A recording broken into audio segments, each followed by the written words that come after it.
Hello everyone, welcome to the day one of the last React course unit. तो आज हम start करने वाले हैं रिएक्ट। तो रिएक्ट क्या है?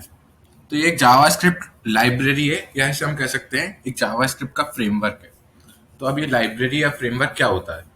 तो जब हम अपने जावास्क्रिप्ट की एप्स बना रहे थे तो प्रॉब्लम क्या हो रहा था कि हमारे मल्टीपल एचटीएमएल पेजेस बन जा रहे थे। जैसे मान लो एक बड़ी वेबसाइट है तो मल्टीपल एचटीएमएल पेजेस बन जा रहे थे, और हमको अगर छोटी सी भी चीज़ करनी रहती है तो उसके लिए भी पेज पूरा लोड होता है। ठीक है, जैसे अगर अपने यू आई एम एस को देखें हम, तो अगर हम उसको डेट शीट भी खोलते हैं उसमें तो वो पेज पूरा लोडिंग होती है। ठीक है, पहले क्या होता है, हम बटन पर क्लिक करते हैं, फिर एक वाइट स्क्रीन आती है, फिर पूरा पेज लोड होता है, उसके बाद हमको डेट शीट दिखती है। तो इसी प्रॉब्लम को सॉल्व करता है रिएक्ट। तो इसमें क्या होता है, सिंगल पेज एप्लीकेशन हम बना पाते हैं। इससे क्या होता है, जैसे अभी मैं तुमको दिखाऊं, जैसे मैं लर्न पे क्लिक किया तो तुमने देखा कि कहीं पे भी लोडिंग जैसी चीज नहीं हुई, ऑटोमेटिक मतलब वो खुल गया है विदाउट एनी लोडिंग। तो ये चीज पॉसिबल हो पाई रिएक्ट की मदद से। तो रिएक्ट क्या करता है, हमारे थोड़े एप्लीकेशंस को फील करवाता है हमें कि ये फास्ट हैं। ठीक, तो काफ़ी बड़ी बड़ी कंपनीज जो हैं, जैसे नेटफ्लिक्स हो गई, ठीक है, फ्लिपकार्ट हो गई, फेसबुक, इवन फेसबुक जिसने ये बनाया है, तो ये सभी कंपनीज रिएक्ट को यूज़ करते हैं। ठीक, तो रिएक्ट जावास्क्रिप्ट का एक फ्रेमवर्क है। तो अब जानते हैं इसके कुछ फीचर्स के बारे में जिसके कारण इसको यूज़ किया जाता है। ठीक, तो इसमें जो मेन इंपॉर्टेंट चीज़ जो हमारा प्राइमरी फोकस रहेगी वो होते हैं हमारे कंपोनेंट्स। अब कंपोनेंट्स क्या होते हैं ये देखते हैं। तो तुम ये एक वेबसाइट देख रहे हो, ठीक है, तो इसको हम छोटे छोटे हिस्सों में बांट सकते हैं। ठीक, जैसे तुमको अगर मैं दिखाऊं तो ये एक छोटा हिस्सा है। ठीक है, तो जैसे हमारे पास हमने वेबसाइट का लिया है एक स्क्रीनशॉट, तो हम इसमें देख सकते हैं कि देखो, इसको हम मल्टीपल हिस्सों में बांट सकते हैं। जैसे ये एक नैव बार हम एक हिस्से में बांट सकते हैं। ठीक, मतलब ये एक छोटा पार्ट हो गया हमारे वेबसाइट का। उसके बाद हम देखें तो ये भी एक छोटा पार्ट हो गया। ठीक, उसके बाद हम देखें तो हम इसको भी एक हिस्सा मान सकते हैं। ठीक, और ये भी इस तरीके से हिस्सा। ठीक है, तो समझ आ रहा है कि मतलब हम वेबसाइट को हम मल्टीपल हिस्सों में बांट पा रहे हैं। तो ये सब जो चीजें हमने बांटी हैं इनको हम कहते हैं कंपोनेंट्स। तो हम कह सकते हैं कि ये एक कंपोनेंट हो गया। ठीक है, और इस कंपोनेंट को हम फर्दर और भी कंपोनेंट्स में बांट सकते हैं। जैसे तुम देख सकते हो ये एक कंपोनेंट हो गया, फिर ये एक कंपोनेंट हो गया। तो ये क्या है, मल्टीपल कंपोनेंट्स हमारे बनते जा रहे हैं। ठीक है, तो इस तरीके से रिएक्ट में क्या होता है, जो हमारे इंटरफेसेस होते हैं they are built up of components. ठीक, तो अब देखते हैं कंपोनेंट्स एक्चुअल में क्या होते हैं। तो इसमें लिखा है, इसकी डॉक्यूमेंटेशन है रिएक्ट डॉट डेव की, जो कि एक बहुत अच्छा रिसोर्स है रिएक्ट सीखने के लिए। तो यहाँ लिखा है कि React apps are made out of components. और कंपोनेंट क्या होता है, it is a piece of user interface जिसका एक खुद का लॉजिक होता है, यानी कि वो खुद एक स्टैंड आउट करता है। आप उसको इंडिविजुअली भी कहीं यूज कर सकते हैं। ठीक, और ये कुछ भी हो सकता है, जैसे एक बटन भी हो सकता है और पूरा का पूरा पेज भी एक कंपोनेंट है। तो वही मैं बता रहा था आपको यहाँ एग्जांपल में कि एक पूरा भी एक कंपोनेंट ही है, और वो उसमें छोटे छोटे कंपोनेंट्स हैं जिसके अंदर और भी सब कंपोनेंट्स हैं। ठीक, तो it is made out of components. तो हमारे कंपोनेंट्स क्या होते हैं, जावास्क्रिप्ट के फंक्शंस होते हैं बेसिकली, जो कि क्या रिटर्न करते हैं, एक मार्कअप। मार्कअप हम समझ सकते हैं, जैसे ये रिटर्न कर रहा है यहाँ पे एक बटन को, तो ये कुछ HTML जैसा कुछ रिटर्न करते हैं, जिसके बारे में हम अभी आगे बात करने वाले हैं। तो हमने देखिए यहाँ पे के एग्जांपल में हमने क्या किया, एक माय बटन नाम का फंक्शन बनाया जो कि एक बटन को रिटर्न करता है। ठीक है, जिसके अंदर आई एम अ बटन लिखा है। तो अब हम इस बटन को कहीं पर भी यूज कर सकते हैं, एकदम HTML टैग की तरह। जिस तरीके से हम HTML में p टैग यूज करते थे, div यूज करते थे, उसी तरीके से हम यहाँ पे माय बटन को यूज कर सकते हैं। और देखिए इसका रिजल्ट कुछ ऐसा होगा कि मैंने यहाँ पे माय बटन ले लिया तो यहाँ पे ये बटन आ चुका है। ठीक है, अब मैं इसको फायदा बताता हूँ कि कंपोनेंट का फायदा क्या है। तो अब मैं इसको क्या करता हूँ, रिपीट कर देता हूँ। तो आप देख सकते हो यहाँ पे मल्टीपल बटन आ चुके हैं। ठीक, तो मैंने बटन का कोड सिर्फ एक बार लिखा, पर मैं उसको कई बार यूज कर पा रहा हूँ। तो ये क्या होता है, कंपोनेंट्स का फायदा होता है कि यू कैन रीयूज देम। तो components are reusable piece of code, जो कि हमारे फंक्शन भी वही करते हैं, और कंपोनेंट एक तरीके से फंक्शन होते हैं, वो मैंने आपको बता ही दिया। तो आई होप आपको कंपोनेंट क्या होता है ये थोड़ा ब्रीफ हुआ होगा, थोड़ा सा आइडिया आया होगा कि कंपोनेंट्स क्या होते हैं। अब बात करते हैं कि ये जो रिटर्न कर रहा था, जो मैंने कहा था कि ये कुछ HTML जैसा रिटर्न करता है, वो क्या है। तो उस चीज को हम कहते हैं JSX। Which stands for Java script XML. ठीक, तो ये क्या होता है, एक HTML जैसा ही एक सिंटेक्स है, बट ये उससे थोड़ा बेटर है। किस तरीके से कि हम इसमें अपने जावा स्क्रिप्ट को भी अपने मतलब इसी कोड के अंदर यूज कर सकते हैं। तो वो कैसे होता है अभी हम देखते हैं। तो उससे पहले मैं बता दूं कि कंपोनेंट जो भी होता है वो हमेशा JSX को रिटर्न करता है, और वो सिंगल एक उसको रिटर्न करेगा। जैसे आप देख सकते हो यहाँ पे एक सिंगल है, अगर मैं यहाँ से इनको हटा देता तो ये दो रिटर्न करता, H1 भी रिटर्न करता और एक P टैग भी रिटर्न करता, जो कि एक एरर शो करता है। तो जावा स्क्रिप्ट में हम केवल एक ही JSX के एलिमेंट को रिटर्न करते हैं, तो इसलिए हम उसको इस तरीके से रैप कर देते हैं एम्प्टी JSX में, जिसको हम कहते हैं फ्रेगमेंट। ठीक, या फिर हम चाहे तो यहाँ पे div भी रिटर्न कर सकते हैं, वो आपका चॉइस है। ठीक, तो अब हम बात करते हैं कि इसमें स्टाइल्स किस तरीके से डालते हैं। तो जावा स्क्रिप्ट में हमारा क्या तरीका रहता है कि हम क्लास एट्रीब्यूट का यूज करते हैं, और उस चीज से हम उसकी CSS में लिख देते हैं। हम यहाँ पर अगर हमको क्लास देना होता है तो इसके क्लास लिखने की जगह पे हम यहाँ पे क्लास नेम का यूज करते हैं। ठीक है, और इसका रीजन ये होता है बेसिकली कि रिएक्ट में पहले क्लास बेस्ड कंपोनेंट भी बनते थे, जैसे अभी फंक्शन बेस्ड कंपोनेंट बनते हैं, पहले क्लास बेस्ड कंपोनेंट बनते थे। तो ये जो क्लास कीवर्ड है ये कॉन्फ्लिक्ट करता था, तो इसलिए हम यहाँ पे क्लास नेम का यूज करते थे, और अभी भी करते हैं ऑफ कोर्स। तो इस तरीके से हम यहाँ पर क्लास दे दी, जैसे अवतार, तो हम यहाँ पर CSS में इसकी CSS लिख सकते हैं CSS फाइल में। तो इस तरीके से हम अपनी स्टाइल्स को देते हैं। अभी हम देखने वाले हैं कि किस तरीके से सब होगा, अभी हम कोड करेंगे, अभी हम कॉन्सेप्ट्स को देख लेते हैं। अब मैं बात कर रहा था आपसे कि हम JSX में किस तरीके से अपने जावास्क्रिप्ट को भी इनपुट कर सकते हैं।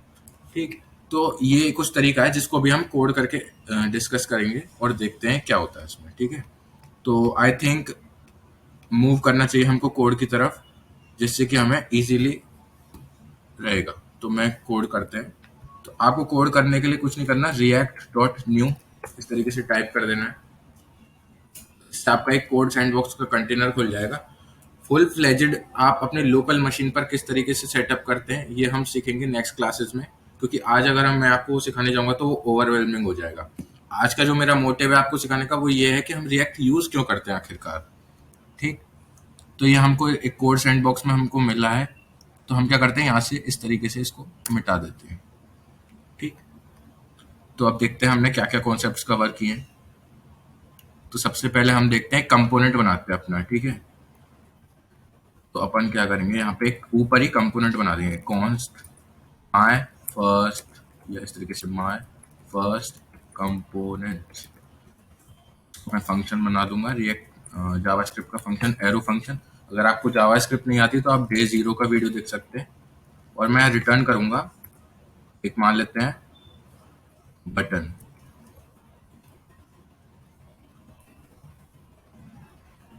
मैं लिख दूंगा वेलकम टू वेब। तो ये हमारा कंपोनेंट, हमारा पहला कंपोनेंट जो है तैयार हो चुका है। पर आप कहेंगे ये कहीं दिख तो रहा नहीं है। अब दिख क्यों नहीं रहा, क्योंकि हमने इसको कहीं पर यूज नहीं किया। तो मैं क्या करूंगा, इसको यहाँ पर यूज करूंगा। ठीक, तो मैं यहाँ पे लिखूंगा माय फर्स्ट कंपोनेंट, इस तरीके से मैंने यहाँ पे कर दिया। ठीक, तो एक सेल्फ क्लोजिंग कंपोनेंट टैग की तरह काम कर रहा है। तो मैंने देखो यहाँ पे किया यूज, तो यहाँ पर हमारे पास अपना खुद का कंपोनेंट आ चुका है। इवन मैं इसे मल्टीपल टाइम्स भी यूज कर सकता हूँ। तो इस तरीके से हमने खुद का अपना कंपोनेंट बनाया। अब देखते हैं कि अगर हम यहाँ से मल्टीपल चीजें रिटर्न करना चाहते हैं तो हम कैसे करेंगे। अगर मैं मान लो यहाँ पे एक P टैग को रिटर्न करता हूँ, एक पैराग्राफ, लेट्स गो ऐसे लिख देता हूँ इसमें, तो आप देख सकते हो यहाँ पे ये एरर शो कर रहा है। ठीक है, तो इन्होंने क्या कहा है यहाँ पे, एरर देखिए, adjacent JSX elements must be wrapped in enclosing tag. यानी आप इस तरीके से एडजेसेंट, यानी कि आप दो इनको रिटर्न नहीं कर सकते, दो टेक्स्ट को एक साथ रिटर्न नहीं कर सकते, आपको उनको wrap करना पड़ेगा सिंगल टैग में। तो आप इसको एक div बना सकते हैं। ठीक, इस तरीके से आप एक div में इसको रैप कर सकते हैं, तो अभी एकदम नॉर्मल काम करेगा। लेकिन अगर आप नहीं चाहते कि आप div बनाए या कोई और भी ऐसा यूज करें, तो आप इसकी जगह पे एम्प्टीज को छोड़ सकते हैं, और इसी चीज को हम फ्रेगमेंट कह देते हैं, JSX फ्रेगमेंट। राइट, तो ये हमारा कॉन्सेप्ट होता है JSX फ्रेगमेंट का। तो अब बात करते हैं कि ये देख सकते हैं आप, यहाँ पे हमारा प्रीव्यू आ रहा है कि हमने क्या कंपोनेंट बनाया है। ठीक, अब देखते हैं हम और क्या चीज हमने अभी तक पढ़ी है। तो ये जो आपने देखा हमने रिटर्न जो किया इसको हम JSX कहते हैं। ठीक, अब इसमें हम स्टाइल्स डालने की कोशिश करते हैं। तो देखिए यहाँ पे एक styles dot C S S file already add हो रखी है। तो हमको क्या करना है, सिर्फ क्लास नेम का यूज करना है, क्लास नेम, और इसको मैं क्लास दे दूंगा माई बटन। ठीक, तो मैं यहाँ पे जाऊंगा CSS फाइल में एंड यहाँ पे लिख दूंगा डॉट माई बटन एंड मैं इसका कर देता हूँ बैकग्राउंड कलर चेंज। तो बैकग्राउंड मैं यहाँ पे कर देता हूँ पिंक। राइट, तो ये देखिए यहाँ पे चेंज हो गया। तो इस तरीके से हम अपने स्टाइल्स को डाल सकते हैं। मैं यहाँ पे पैडिंग दे सकता हूँ, इस तरीके से पैडिंग दे सकता हूँ, यानी सिंपल जैसा हम अभी तक करते आए थे वही चीजें यहाँ पर काम करती है। ठीक है, तो आई थिंक इसमें आपको कोई भी इशू नहीं होगा। अब बात करते हैं, मैं JSX की एक फीचर की बात की थी कि आप यहाँ पर अपने जावा स्क्रिप्ट के लॉजिक को भी लिख सकते हैं इसी के बीच में। तो मैं यहाँ पे क्या करता हूँ, एक करली ब्रेस डालूंगा ना, तो मैं सिंपली अपने जावा स्क्रिप्ट के लॉजिक को यूज कर पाऊंगा। तो अब मैं यहाँ पे क्या करता हूँ, जैसे मैं सिंपल जावा स्क्रिप्ट लिखता हूँ पहले 4+3, आप देख सकते हो यहाँ पे आ चुका है वेब 7, यानी कि वो 7 कैलकुलेट होके आ चुका है। तो समझ आ रहा है हम इस तरीके से अपने जावा स्क्रिप्ट का लॉजिक लिख सकते हैं। अब मैं यहाँ पे जैसे 4 into 3 भी लिख सकता हूँ, या मैं यहाँ पे हाई इस तरीके से लिख दूंगा तो वो हाई आ जाएगा नॉर्मल रेंडर होके। ठीक, अब मैं यहाँ पे कुछ आपको स्पेशल करके दिखाता हूँ। ठीक, तो मैं यहाँ पे लिखता हूँ कॉन्स्ट नेम इक्वल टू वैभव। ठीक, तो मैं यहाँ पे लिखता हूँ नेम, आप देख सकते हैं सभी जगह पे वो नेम आ चुका है। तो इस तरीके से हम अपने जावा स्क्रिप्ट को अपने जब हम HTML में डायरेक्टली यूज करना चाहते हैं तो ये चीज हमको कौन प्रोवाइड करता है, JSX हमको ये एबिलिटी देता है। ठीक है, तो इस तरीके से हम यूज कर सकते हैं अपने जावा स्क्रिप्ट को। हाँ, इन्होंने एक और एग्जांपल दिया जिसको मैं कंसीडर करना चाहूंगा। तो जैसे अब मैं यहाँ पे एक इमेज लेता हूँ, इमेज टैग लगाता हूँ। ठीक, इसमें SRC लिखते हैं। ठीक, तो अभी के लिए मैं इसमें डाल देता हूँ HTTPS lorem.pixsum/600 या 300। ठीक, यहाँ पे फोटोज भी आता है।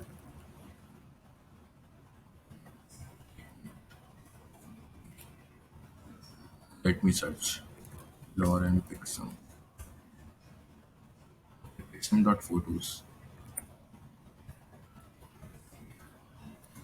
ठीक, तो इस तरीके से हमारे पास इमेजेस आ चुकी हैं। ठीक है, तो अब मैं क्या चाहता हूँ कि अगर ये मैं जावा स्क्रिप्ट से लिखना चाहता तो मैं क्या करता, यहाँ पे एक वेरिएबल डिफाइन करता कॉन्स्ट इमेज URL, इसको मैं यहाँ पेस्ट कर देता। राइट, अगर मेरे को यहाँ पे इस तरीके से यूज करना है तो मैं यहाँ पे भी कर्ली ब्रेस लगाता और अपना इमेज URL लिख सकता हूँ। ठीक, तो यहाँ पे भी वही चेंज हुआ है, बट यहाँ पे मुझे बेनिफिट क्या मिला है कि मैं इसमें जावा स्क्रिप्ट से जो मैंने ऊपर डिफाइन किया था जावा स्क्रिप्ट का यूज करके, उसको मैं अपने HTML जैसे टैग में यूज कर पा रहा हूँ, यानी कि इमेज टैग में यूज कर पा रहा हूँ बेसिकली। ठीक, तो ये हमको जो एबिलिटी प्रोवाइड कर पा रहा है JSX। आई होप ये भी आपको समझ में आया होगा। यहाँ पे भी इन्होंने एक एग्जांपल दे रखा है। देखिए यहाँ पे इन्होंने SRC इनको दे रखा है एंड इवन इन्होंने जो यहाँ पे वेरिएबल देखो एक ऑब्जेक्ट बनाया यूजर नेम का। ठीक है, नेम उसमें दिया है, इमेज URL भी उसी में दी है एंड इमेज साइज भी उसी में दिया है, और फिर यहाँ ऑब्जेक्ट की प्रॉपर्टीज का यूज करके उन्होंने इसको ऐसा तरीके का बना दिया है। ठीक, अब देखते हैं कंडीशनल रेंडरिंग। अब हमने कल कंडीशनल्स पढ़े थे, तो दो तरीके से कंडीशनल्स काम करते हैं। राइट, एक हमारा हो गया इफ एल्स कंडीशंस और दूसरा हमारा था टर्नरी ऑपरेटर्स बेस्ड। ठीक, तो पहले हम इफ एल्स बेस्ड देखते हैं। तो हम क्या करते हैं, इसको मिटा देते हैं, तो करते हैं if name equal to Vaibhav and return E tag में भी रिटर्न कर देता हूँ। ठीक है, यहाँ पे मैं ट्रू लिख देता हूँ। अभी देख रहे हो नेम हमारा वैभव है इसलिए ट्रू आ रहा है, वरना मैं एक एल्स कंडीशन भी डाल देता हूँ, एल्स रिटर्न, यहाँ पे मैं बी टैग या H1 टैग डाल देता हूँ, फॉल्स। ठीक, अब मैं क्या करता हूँ, अगर मैंने इसके नेम की वैल्यू को चेंज किया तो आप देख सकते हो यहाँ पे ये सभी फॉल्स हो गए। और जब मैंने वैभव किया तो इस तरीके से।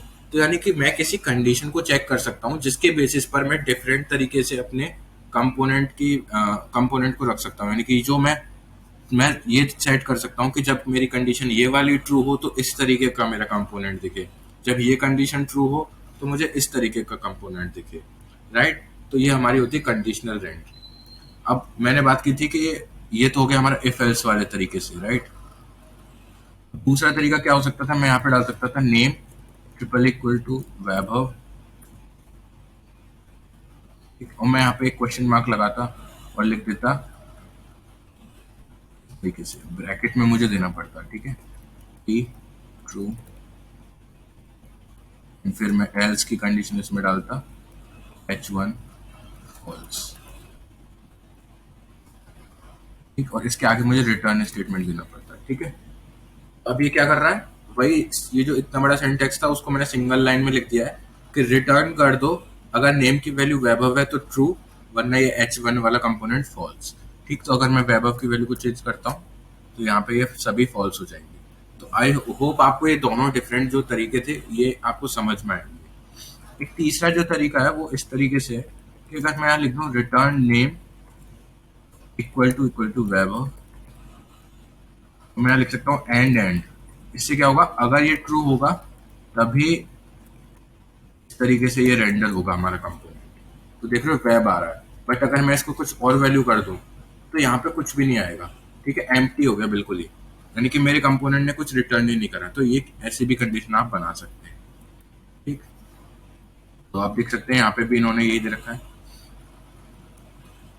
और इसकी मदद से मैं ये जो रेंडरिंग है, ये आप जो मतलब कंडीशनल्स हैं इसको आप अपने JSX में भी कर सकते हैं। जैसे अगर मान लो मैं यही कर रहा था, मैं एक दिस इज अ पैराग्राफ, इसी तरीके से एक पैराग्राफ टैग को रिटर्न कर देता हूँ। ठीक है,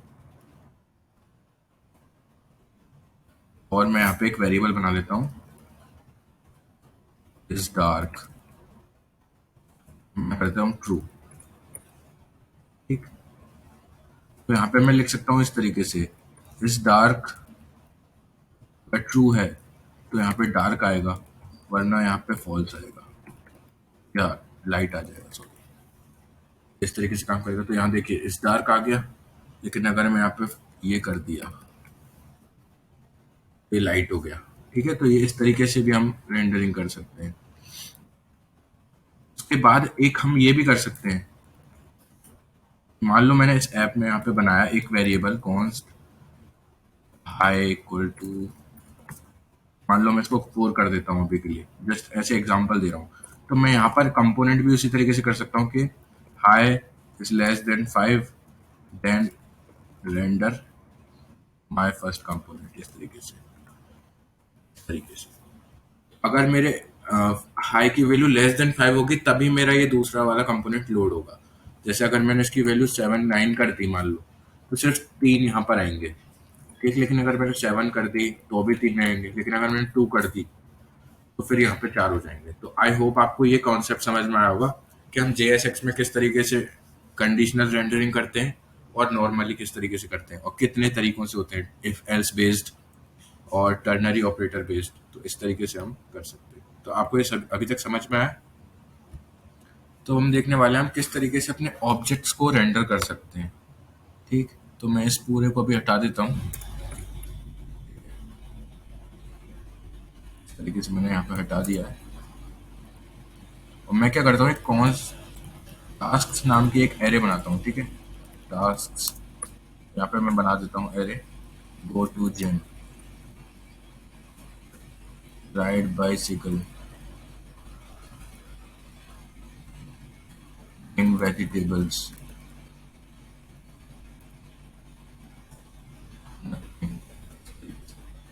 तो मैं क्या कर सकता हूँ, इस पूरी लिस्ट को इस तरीके से यहाँ पे एक अनऑर्डर्ड लिस्ट बना सकता हूँ बेसिकली।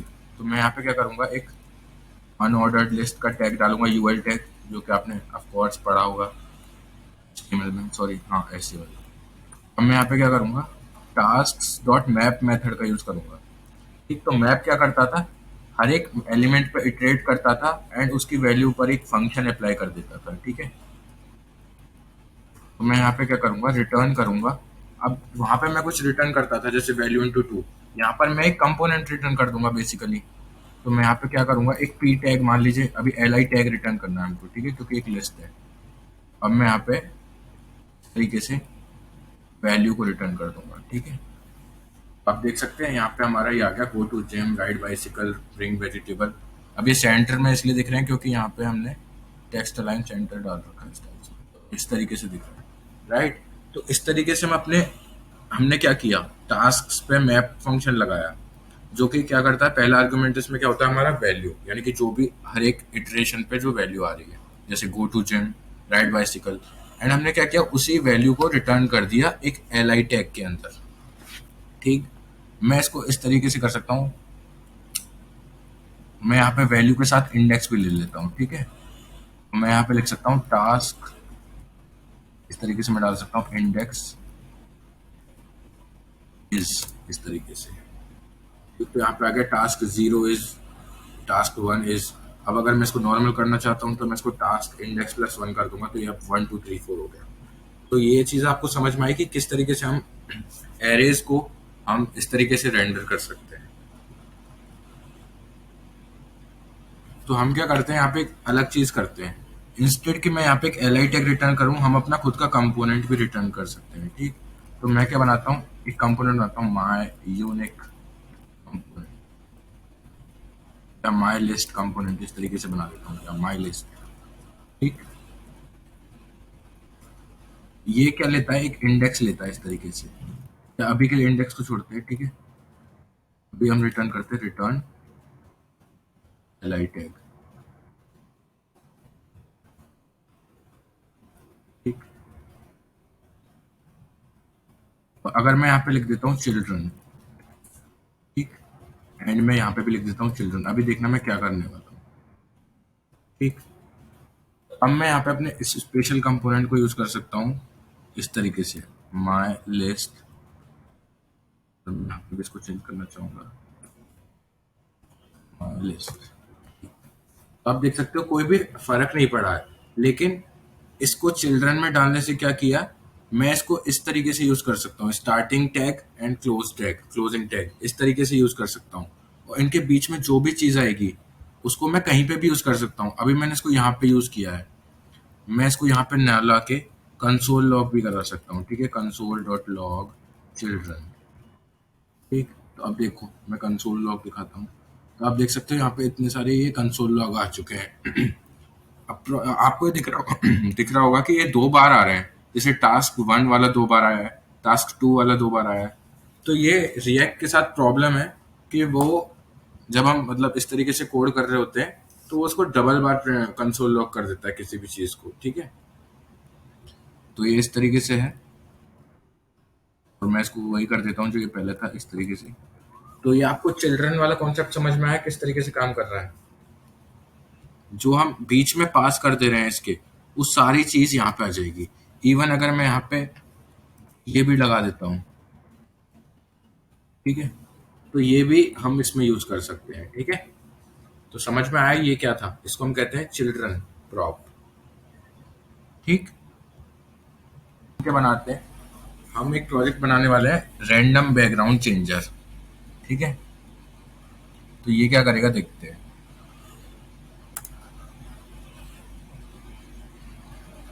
तो हम क्या करते हैं, यहाँ पे एक तरीके से इसको भी हटा देते हैं। अभी क्या लिखते हैं, बटन,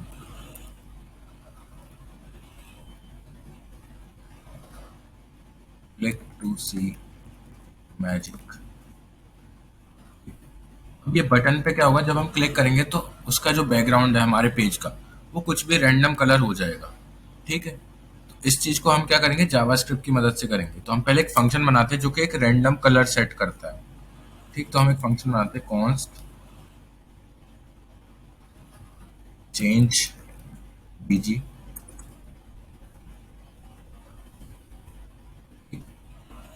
चेंज बीजी, और मैं यहाँ से इसको यूज करूंगा डॉक्यूमेंट या body, document dot body dot style dot background colour या बैकग्राउंड। क्या करना है, मेरे को एक रैंडम कलर सेट करना है, ठीक है। तो वो किस तरीके से होता है, एक हैश होता है, उसके साथ में मैं क्या करूँगा, एक 6 डिजिट कुछ मेरे को प्रोवाइड करनी है उसके लिए। तो मैं क्या करूँगा, या फिर मैं 8 GB वैल्यू बना दूंगा, ठीक है, इसको सिंपल 8 GB। 8 GB में क्या होता है, रेड ग्रीन ब्लू की मुझे इंटेंसिटी देनी होती है, जो कि 0 से 255 तक हो सकती है, ठीक। तो यहाँ पे मैं क्या यूज़ करूँगा, मैथ डॉट रैंडम इंटू 255, और इसको मैं कर दूंगा मैथ डॉट फ्लोर। ये सब आपको मेथड से आते होंगे, ये मैथ में काम आते हैं, मतलब जावास्क्रिप्ट में मैथ में आपने पढ़े होंगे। इससे क्या होता है, फ्लोर से जो बेसिकली नीचे वाले जैसे 4.2 है तो वो 4 बन जाएगा, ठीक। 4.9 भी 4 बन जाएगा। तो नहीं, वो अपनी बस डेसिमल वैल्यू के बाद का पार्ट हटा देगा और जो उस डेसिमल से पहले था उसको सिर्फ रिटेन करेगा, ठीक है। इसी चीज को मैं 3 बार कॉपी कर लूंगा, क्योंकि आर जी और बी तीनों के लिए हमको यही चीज चाहिए, ठीक। तो मैं इसको क्या करता हूँ, कलर नाम के वेरिएबल में सेव कर लेता हूँ, colour, let colour equal to, ठीक। इसको मेरे को ये बनाना पड़ेगा,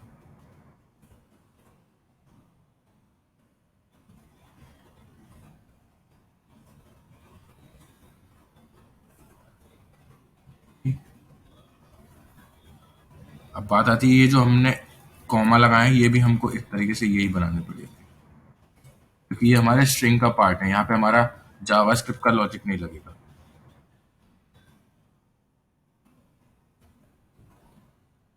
ठीक। इससे क्या होगा, मैं यहाँ इसको कलर सेट कर दूंगा, ठीक। तो अब देखते हैं ये किस तरीके से हमारा काम करेगा। तो मैं यहाँ करूँगा ऑन क्लिक, सॉरी, ये बटन जो है इसमें मैं एक मेथड का यूज करूंगा, एट्रीब्यूट है हमारा ऑन क्लिक नाम का, ठीक। इससे मैं क्या करूंगा, इसको दे दूंगा चेंज बीजी, ठीक। तो अब देखते हैं ये काम कर रहा है या नहीं। तो आप देख सकते हो ये काम कर रहा है। तो इस तरीके से हम ऑन क्लिक मेथड को देके इस चीज को बना सकते हैं। और अगर हम इसी चीज को सिंपल HTML CSS जावास्क्रिप्ट से बना रहे होते तो इससे ज्यादा हमको मेहनत करने की जरूरत पड़ती और हमको सेपरेट फाइल्स बनानी पड़ती, पर ये सारा लॉजिक हमने यहीं की यहीं लिख लिया, ठीक है। तो ये हमारा रिएक्ट का बेनिफिट है कि आप एक कंपोनेंट से रिलेटेड जितना भी कोड है, यानी कि ज्यादातर जो भी उसका लॉजिक है, वो आप उस एक फाइल में लिख सकते हैं, ठीक। तो ये समझ आया होगा आपको, आई होप। तो अब हम जिस अगले कॉन्सेप्ट को पढ़ने वाले हैं वो है हमारा स्टेट। तो स्टेट क्या होता है, अवस्था। तो बेसिकली जो रिएक्ट है इसमें सभी कंपोनेंट्स की अपनी एक स्टेट होती है, ठीक। तो इसके लिए हम एक हुक का यूज करेंगे। अब हुक क्या होता है, रिएक्ट में इनबिल्ट कुछ फंक्शंस हैं, ठीक, जो कि यूज स्टेट, यूज इफेक्ट, इस तरीके से यूज कीवर्ड से स्टार्ट होते हैं। तो उन्हीं को हम हुक्स कहते हैं। जैसे मैं यहाँ पे आपको इसकी डॉक्यूमेंटेशन में दिखाऊं, तो इन्होंने कहा function starting with use are called hooks. Use state is a built in hook provided by React, you can find other hooks. तो इनके और भी मल्टीपल हुक्स होते हैं जिनको हम आगे की लेक्चर्स में डिस्कस कर रहे होंगे, ठीक। तो देखते हैं यूज स्टेट किस तरीके से काम करता है। तो हम क्या करते हैं, यहाँ पे एक अ, हम बेसिकली एक रैंडम कीवर्ड जनरेटर बना देते हैं, चलो ठीक है। या फिर ये जो कलर है ना, यहाँ पे देखो एक बार मैं इसको यहाँ पे प्रिंट करवाता हूँ, ठीक है। एक मिनट। अब देखिए यहाँ पे कलर नहीं आ पा रहा, क्यों, क्योंकि ये कलर एक ग्लोबल वेरिएबल नहीं था, यानी कि इसके स्कोप से बाहर था बेसिकली। तो मैं इसको बाहर कर दूंगा इसके। देखिए यहाँ पे मेरे को कलर दिख पा रहा है, अगर आपको दिख रहा हो तो यहाँ पे एक कलर है हमारे पास है, ठीक। लेकिन जब भी मैं इसको चेंज कर रहा हूँ ना, आप देखिए उसकी वैल्यू नहीं चेंज हो रही है, ठीक है। एक पार्ट जितनी फिट हो चुकी है, अब मैं इसको चेंज करने जा रहा हूँ तो ये हो ही नहीं पा रहा है। तो ऐसा एक तो इसलिए भी हो रहा है, एक मिनट, ये ऐसा इसलिए हो रहा है क्योंकि हम्म, क्योंकि ये एक हमारा फंक्शन नहीं है। तो पहले मैं एक फंक्शन बनाता हूँ, const random color return, इसको मैं रिटर्न कर दूंगा स्ट्रिंग को। तब मैं यहाँ पे क्या करूंगा, const colour equal to random colour,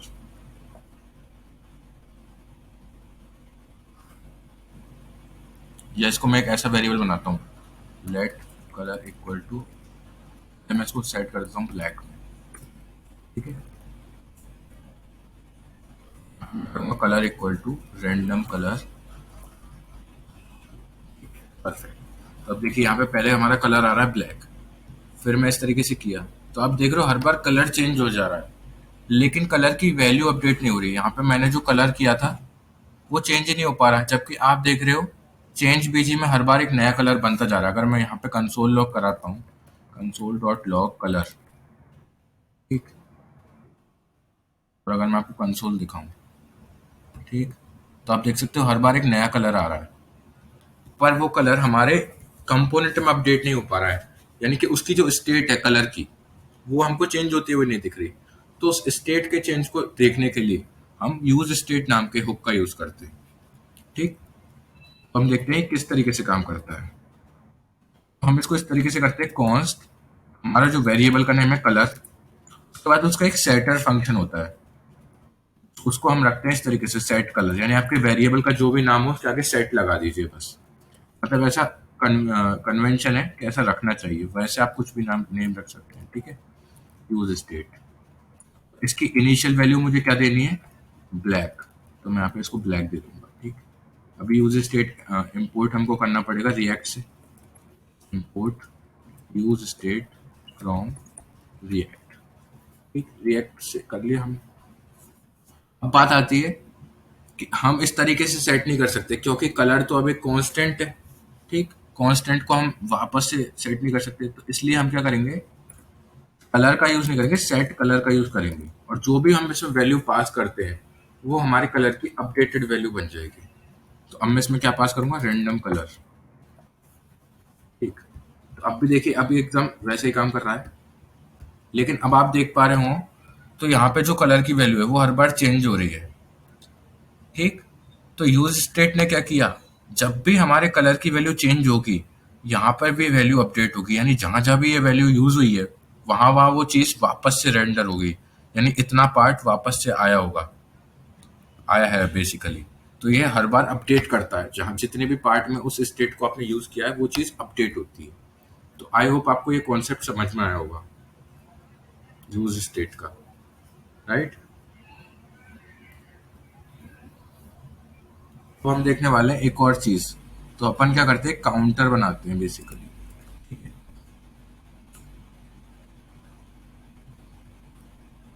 तो अपन क्या करते हैं, एक कंपोनेंट बनाते हैं, const my काउंटर इस नाम से। तो ये कुछ नहीं है बेसिकली, मैं यहाँ पे रिटर्न कर रहा हूँ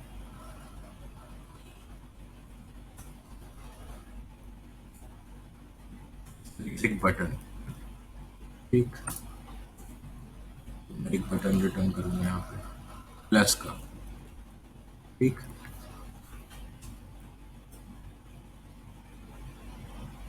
एक मिनट, अच्छा मैंने सिंटेक्स में गलती कर दी है।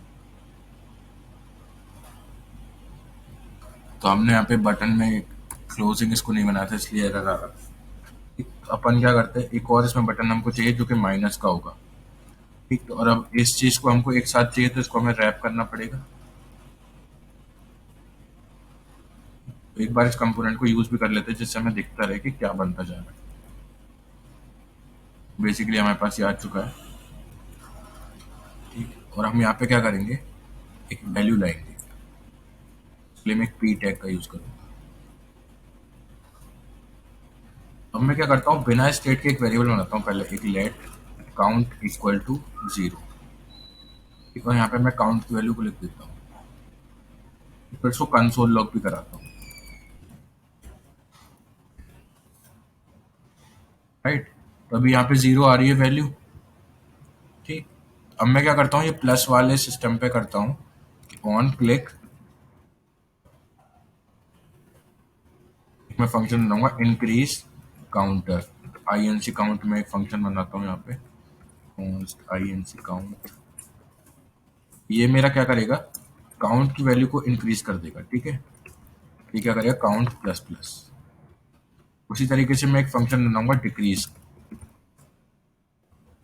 Decrease count. तो ये भी सिमिलर सा फंक्शन होगा, लेकिन ये इसका अपोजिट काम करेगा। तो हम देखते हैं इससे क्या होता है। तो हम चाहते क्या है कि हम जब इस पर प्लस करें तो वैल्यू अपडेट हो, राइट। जब हम इस पर प्लस करें तो हमारे काउंट की वैल्यू बढ़े और यहाँ पे आए, पर ऐसा कुछ भी नहीं हो पा रहा है, क्यों? एक मिनट में इसको क्लियर कर देता हूँ। Console dot clear. तो मैं क्या चाहता हूँ, जब ये मैं इस पर प्लस पर क्लिक करूँ तो ये वैल्यू इंक्रीज होनी चाहिए, बट ऐसा कुछ भी नहीं हो पा रहा है, क्यों? क्योंकि और अगर मैं आपको यहाँ पे कंसोल लॉग करके भी दिखाता हूँ कि वैल्यू अपडेट भी हो रही है या नहीं, तो देखिए मैंने यहाँ पे किया तो वैल्यू एक्चुअल में अपडेट हो रही है, आप कंसोल में देख सकते हो, बट यहाँ पे शो नहीं हो रही। तो इसी को टैकल करने के लिए मैं क्या यूज करूंगा, स्टेट का यूज करूंगा। तो मैं यहाँ पे करूँगा const count comma set count, इस तरीके से यूज स्टेट। ठीक। अब मैं यहाँ पे क्या करूंगा, मैंने आपको बताया था इस तरीके से मैं डायरेक्टली किसी भी काउंट प्लस प्लस नहीं कर सकता, क्योंकि वो एक कांस्टेंट है। तो मुझे करना पड़ेगा सेट काउंट, तो उसकी वजह मुझे क्या करनी है, काउंट प्लस वन। ठीक। इसी तरीके से set count count minus one. ठीक। तो अब देखते हैं ये काउंट काम कर रहा है या नहीं, और इसको हमने इनिशियल वैल्यू नहीं दी जो कि हमको देनी पड़ेगी 0। ठीक। तो अब हम देखते हैं, तो आप देख सकते हो सिंपली काम कर रहा है। ठीक। और अगर इसमें कंसोल लॉग को भी बाहर कर देता हूँ, ठीक, तो आप ये देखिए कि कंसोल लॉग भी बार बार आ रहा है। पहले जब हम कर रहे थे अपडेट तो कंसोल लॉग तभी मतलब आ नहीं रहा था, बट अभी आ रहा है। तो इस चीज में क्या हो रहा है, जब हम यूज स्टेट का यूज करते हैं तो जहां पर भी हमने उस स्टेट को यूज किया वो चीज वापस से आती है, वापस से अपडेट होती है। ठीक है। तो अब हमारा काउंटर जो था वो बन चुका है, पर जो मेरा मोटिव है वो वहां पे आपको ये दिखाना नहीं था, वो तो हम पहले भी देख चुके हैं। अगर मैं इसी कंपोनेंट को 2 बार बना देता हूँ, ठीक है, मैं यहाँ पे एक बी आर टैग डाल देता हूँ जिससे कि ये अलग अलग हो जाए। आपको ध्यान रखना है कि बी आर टैग आप यहाँ पे डायरेक्टली यूज ना करें, क्लोजिंग आपको बनाना है इसको, ठीक है, वरना HTML तो एरर नहीं देता, बट ये एरर यहाँ पे देता है। तो हमारे पास ये दो आ चुके हैं। तो मैं आपको दिखा रहा था कि देखिए ये दोनों इंडिपेंडेंट है एक दूसरे से। ठीक है। ये अपने अलग अलग अपने आइसोलेटेड इन्वायरमेंट में बेसिकली, आप समझ रहे हो, यानी कि पहले वाले काउंटर को दूसरे वाले काउंटर से मतलब ही नहीं। तो आपने क्या किया, इसकी एक खुद की सेल्फ इंडिपेंडेंट, मतलब इंडिपेंडेंट है इसकी स्टेट। ठीक है। तो ये आप मेरे को लग रहा है आपको समझ में आ गया होगा ये कॉन्सेप्ट, तो आपको समझ में आएगा। अब हम छोटा सा इसमें एक यूज स्टेट का थोड़ा सा एक बेटर वर्जन देखते हैं। अभी तक हमने इसमें सिर्फ नंबर और स्ट्रिंग किया था, अब की बार हम थोड़ा एरे एरे में जाते हैं। तो हम क्या करते हैं, इस तरीके से बनाते हैं कॉन्स्ट टास्क और सेट टास्क। ठीक। एंड यूज स्टेट, मैं यहाँ पे एक एम्प्टी एरे दे दूंगा बेसिकली। ठीक। अब मैं यहाँ पे क्या करूंगा, एक बेसिकली लिस्ट बना दूंगा यूएल टैग बेसिकली। और जो मैंने पहले किया था, मैं कैसे करता था, अपनी मेरे को अगर एरे को मैप मतलब लिस्ट रेंडर करना होता तो मैं क्या करता था, मैप फंक्शन का यूज करता था, render task dot map value, फिर मैं उससे कुछ रिटर्न करता था। ठीक है। तो मैं यहाँ पे रिटर्न करूंगा एल आई टैग, जिसमें मैं ये वैल्यू रिटर्न कर दूंगा। आई होप इसमें तो कोई प्रॉब्लम होगी नहीं। इनिशियली इसमें हम क्या करते हैं, फर्स्ट टास्क इस तरीके से लिख देते हैं, इससे हमारा वो आ चुका है। ठीक है, फर्स्ट टास्क, इसको मैं रिफ्रेश कर देता हूँ जिससे वो वापस से वाइट हो जाए। हाँ। तो हम क्या कर रहे हैं, मैं इसको छोटा कर देता हूँ। तो हम क्या बना रहे हैं, एक छोटा सा टू डू ऐप बना रहे हैं जो कि आपका आज का टास्क भी रहेगा। मैं इसको पूरा नहीं बनाने वाला, इसको आप ही को बनाना है। ठीक। तो अब मैं यहाँ पे क्या करूँगा, एक जस्ट ठीक है, मैं यहाँ पे एक इनपुट टैग बना देता हूँ बेसिकली।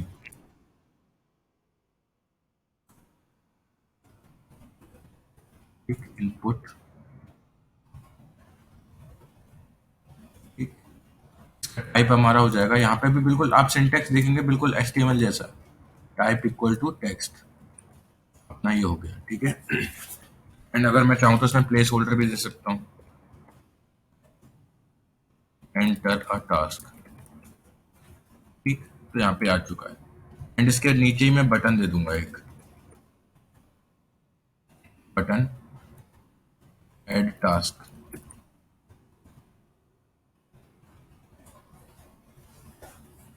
तो हमको क्या बनाना है बेसिकली, कि जब भी मैं इसमें कुछ टास्क ऐड करूं और ऐड टास्क पर क्लिक करूं तो मेरा यहाँ पे एक टास्क बढ़ जाए, ठीक। तो इसके लिए मैं क्या करूंगा, इसमें मेरे को करना पड़ेगा on click event, on click add task, ठीक है।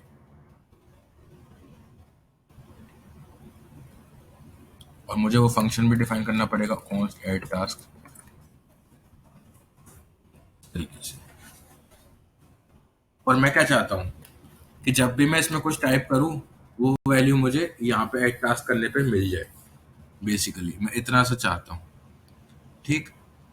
तो मैं क्या करूंगा, एक और यूज स्टेट का यूज करूंगा, कॉन्स्ट, और इस बार मैं उसको दूंगा नाम सिर्फ टास्क एंड सेट टास्क, ठीक है। इसलिए मैं करूंगा यूज स्टेट, और इसको मैं एम्प्टी छोड़ दूंगा बेसिकली शुरुआत में। एंड अब मैं यहाँ पे क्या करूंगा, इस इनपुट की वैल्यू को ही ये टास्क रख दूंगा, ठीक। तो अब अगर यहाँ पे मैं कुछ इनिशियल वैल्यू रखता, इनिशियल, ठीक।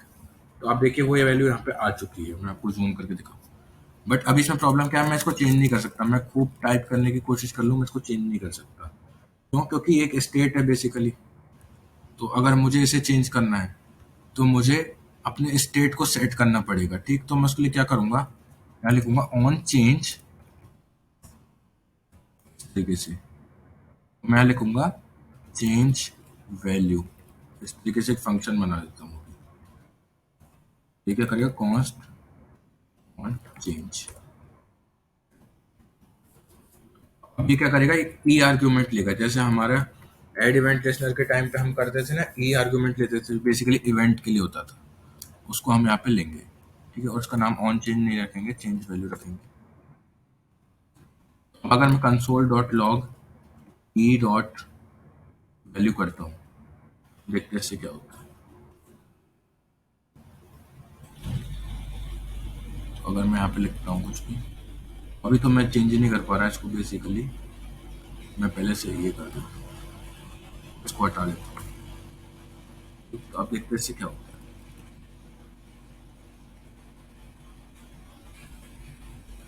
आपको मुझे E dot target dot value करना होता था, इसलिए अब मैं यहाँ करूँगा। तो आप देख सकते हैं जो भी मैं टाइप कर रहा हूँ वो यहाँ पे आ जा रहा है, ठीक। तो यहाँ पे मैं इस तरीके से इसकी वैल्यू को सेट कर दूंगा। तो अब मैं वापस से करता हूँ, value equal to task, task sorry, इसको मैं कमेंट हटाता हूँ। यहाँ पे क्या करूंगा, मैं जो भी मेरे पास ये वैल्यू आ रही है E dot target dot value, यही मेरे टास्क की वैल्यू हो जाएगी, सेट टास्क, ठीक। तो आप देख सकते हैं अब मैं इसको इजीली चेंज कर सकता हूँ, क्यों? क्योंकि अब ये मेरे स्टेट को चेंज कर पा रहा है। आई होप आपको ये क्लियर हुआ होगा कि अब ये मेरे स्टेट, जो टास्क नाम का स्टेट है ये वाला दूसरे नंबर का, ये इसको चेंज कर पा रहा है, ठीक है। अगर मैं रिफ्रेश कर दूंगा तो यहाँ पे इनिशियल लिखा हुआ आएगा, लेकिन फिर मैं इसको चेंज कर सकता हूँ, ठीक। पर ये मैंने किया क्यों है ऐसा आप कहोगे, तो ये मैंने ऐसा इसलिए किया है ताकि मैं कर सकूँ सेट टास्क। यहाँ पे मैं क्या करूंगा, सेट टास्क, अब यानी टास्क नाम की एरे को क्या करूंगा, पहले तो वो जितने भी ऑलरेडी उसमें टास्क हैं वो आ जाएंगे। ये आपने पढ़ा होगा स्प्रेड ऑपरेटर, मैंने आपको पढ़ा था स्प्रेड ऑपरेटर। इससे क्या होता है, जितने भी टास्क हैं वो इस एरे में आ जाएंगे। मेरे को एरे भी बनानी पड़ेगी ऑफ कोर्स, एंड में ये टास्क को भी दे दूंगा, ठीक? तो अब देखते हैं इससे क्या हुआ, फिर मैं दोबारा इसको एक्सप्लेन करूंगा कि मैंने क्या किया। फिर मैं देता हूँ अनदर वन, मैंने किया ऐड टास्क, तो आप देख सकते हैं यहाँ पे अनदर वन आ चुका है, ठीक। तो यहाँ पे मैंने क्या किया, जो टास्क हैं उसमें करंट टास्क को रखा और एंड में उसके क्या जोड़ दिया, एक जो नया टास्क हमारा आया है जो कि इनपुट की वैल्यू थी, तो वो हमारा क्या होगा, हमारे एरे में जुड़ जाएगा पीछे। तो वापस से ये हमारा अपडेट हो जाएगी, जो लिस्ट थी वो वापस से अपडेट हो जाएगी। तो हमने बेसिक से एक एप्लीकेशन बना दी है, और आप देखेंगे यहाँ पे अभी तक भी वो हमारा क्लियर नहीं हुआ है, जो बेसिकली क्लियर हो जाना चाहिए। तो उसके लिए मैं क्या करूँगा, सेट टास्क को कर दूंगा एम्प्टी, ठीक। अगर मैं आप लिखता हूँ अनदर वन टास्क और ऐड टास्क करता हूँ तो अब देखिए वो एम्प्टी हो चुका है। तो ये हमारा बेसिक सा एक टू डू एप्लीकेशन बन गया है। तो आई थिंक मेरे आज के जितने भी कॉन्सेप्ट थे वो आपको समझ में आए होंगे। एंड ये जितने भी मैंने आपको कॉन्सेप्ट बताए काफ़ी इंपॉर्टेंट थे, और ये इसलिए बताए थे ताकि आपको रिएक्ट का बेनिफिट पता चले, और इनको अभी हम आगे जब प्रोजेक्ट्स देखेंगे तो ये और क्लियर होते जाएंगे। ठीक। तो आपका आज का टास्क है, आप इस टू डू ऐप को बनाने का कोशिश करें। एंड अगर आप इस कोड को कॉपी भी कर रहे हैं तो उसमें भी कोई प्रॉब्लम नहीं है, क्योंकि आपका फर्स्ट डे है। बट इसमें कोशिश करें कि आप कुछ नया करें, अपना खुद का कुछ करें, जितने कॉन्सेप्ट मैंने बताए उसके बेसिस पे। तो आई होप आपको ये अच्छा समझ में आया होगा जितना भी पढ़ा है। तो आप इसको अपने दोस्तों के साथ भी शेयर कर सकते हैं ताकि वो भी ये सीख सकें। ठीक। तो thank you for watching and bye bye.